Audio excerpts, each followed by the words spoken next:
Hello from Kingfisher, Oklahoma. Today, 1 Kings 5 and 6. Hiram, king of Tyre, and Solomon connect to each other after David has passed away and Solomon has solidified his kingdom.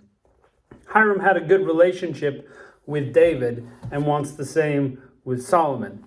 Solomon is purposing to build the house of God. And David was not allowed to because he was a man of bloodshed. So they are going to do the building, and it's going to take all this lumber. Tyre is the best place to receive this cedar wood, the special cedar that it's going to be built with. And David did some gathering of materials, we find out, for this project. But Solomon is really taking it on and going to do it. We also find it's been 480 years since the children of Israel came out of the promised land. So Solomon's excited. He's going to begin the building.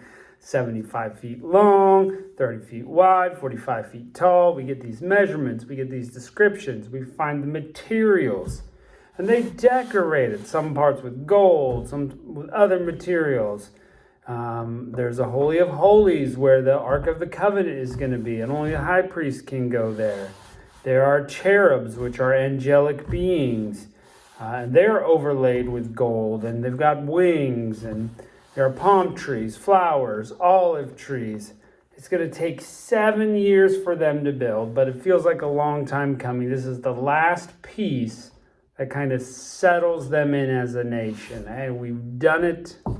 Gone through all the places. We were mobile with the tabernacle before. We would move it from place to place, but now we're going to have the temple finally. So amazing chapter. Let's jump right into it and see what it's got to say. Chapter 5. Hiram, king of Tyre, sent his servants unto Solomon, for he had heard that they anointed him king in the room of his father, meaning in place of. For Hiram was ever a lover of David. And Solomon sent to Hiram, saying, Thou knowest that my father David could not build an house unto the name of the Lord for the wars which were about him on every side, until the Lord put them under the soles of his feet. But now the Lord my God hath given me rest on every side, so that there is neither adversary nor evil occurrent. And behold, I purpose to build a house unto the name of the Lord my God, as the Lord spake unto David my father, saying, Thy son, whom I will set upon thy throne in thy room, he shall build a house unto thy name. Now therefore command thou that they hew me cedar trees out of Lebanon, and my servants shall be with thy servants, and unto thee I will give hire for thy servants, according to all that thou shalt appoint. For thou knowest there is not any that can skill to hew timber like unto the Sidonians. It came to pass when Hiram heard the words of Solomon, that he rejoiced greatly, and said, Blessed be the Lord this day, that given unto David a wise son over his people. Interesting that he's praising God, but he is. And Hiram sent to Solomon, saying, I've considered the things which thou sentest for me, and I will do all that thy desire concerning the timber and cedar, and concerning timber of fir. My servants shall bring them down from Lebanon into the sea, and I will convey them by sea in floats unto the place where thou shalt appoint me, and will cause them to be discharged there. And thou shalt receive them, and thou shalt accomplish my desire in giving food for my household. So Hiram gave Solomon cedar trees and fir trees according to all his desire. And Solomon gave Hiram 20,000 measures of wheat for food to his household, and 20 measures of pure oil. Thus gave Solomon to Hiram year by year. For 7 years, by the way. That's a lot of wheat. And the Lord gave Solomon wisdom, as he promised him. And there was peace between Hiram and Solomon, and the two made a league together. And King Solomon raised a levy out of all Israel, and the levy was 30,000 men. And he sent them to Lebanon, 10,000 a month by courses. A month they were in Lebanon, 2 months at home. And Hiram was over all the levy. And Solomon had 10,000 that bare burdens, and 80,000 hewers in the mountains, besides the chief of Solomon's officers which were over the work, 3,300, which ruled over the people that wrought in the work. So they've got people to supervise.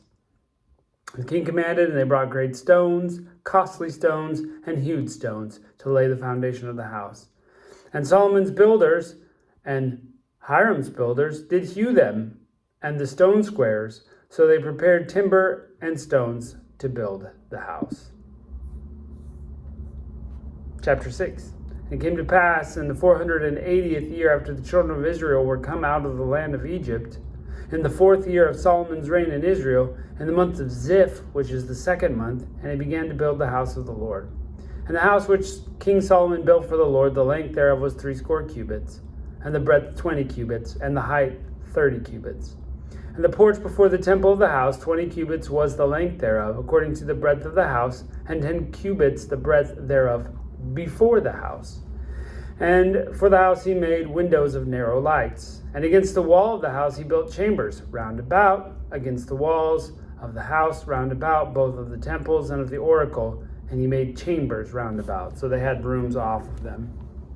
The nethermost chamber was 5 cubits broad, and the middle was 6 cubits broad, and the third was 7 cubits broad.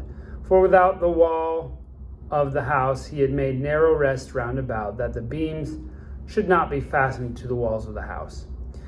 And the house, when it was building, was built of stone made ready before it was brought thither, and so that there was neither hammer nor axe nor any tool heard in the house while it was building. The door of the middle chamber was on the right side of the house, and they went up winding stairs into the middle chamber, out of the middle into the third. And he built the house and finished it, and covered the house with beams and boards of cedar. And when he built chambers against all the houses 5 cubits high, and they rested on the house with timber of cedar.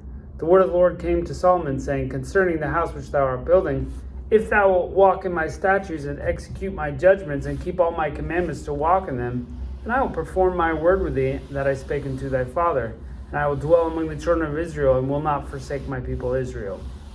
So the word there is, if you do what I ask you to do and you follow me, I'm going to set up your line forever. I'm going to continue the blessings that you've received. And the people will follow me, and Israel's going to be great. If you follow me.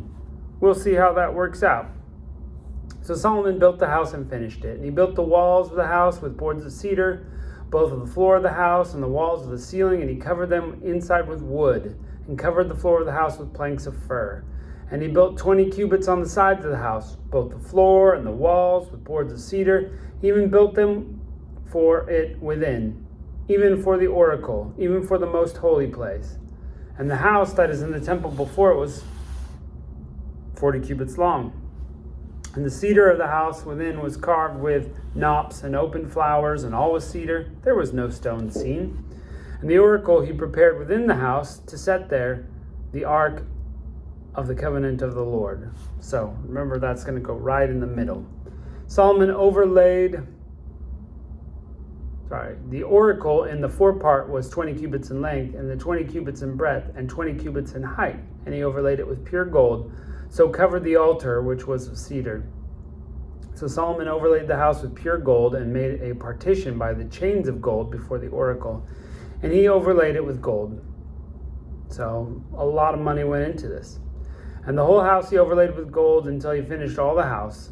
Also the whole altar that was by the oracle he overlaid with gold.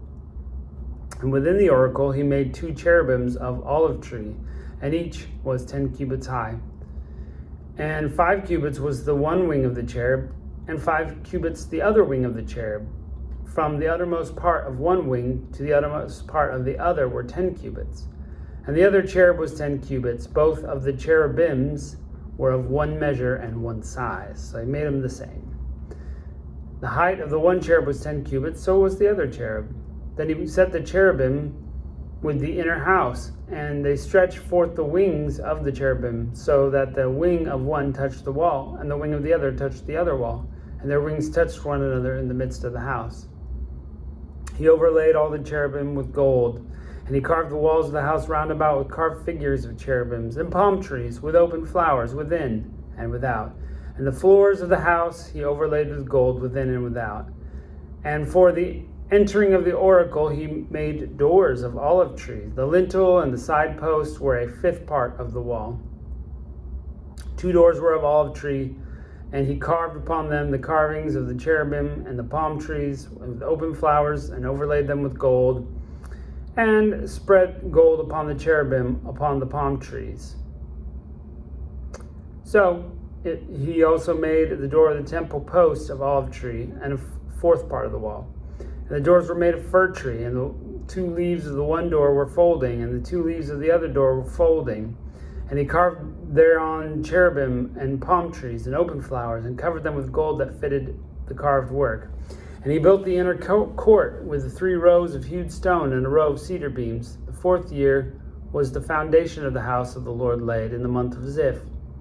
And in the 11th year, in the month of Bul, which is the 8th month, was the house finished throughout all its parts, and according to all the fashion of it. So he was 7 years in building it. So pretty incredible. It's the house of God. Must have been awesome to look at and interesting. It sounds like that it was a very solid Holy of Holies.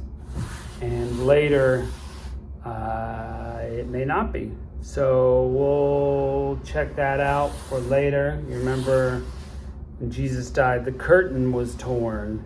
But that doesn't sound like curtains. That sounds like walls.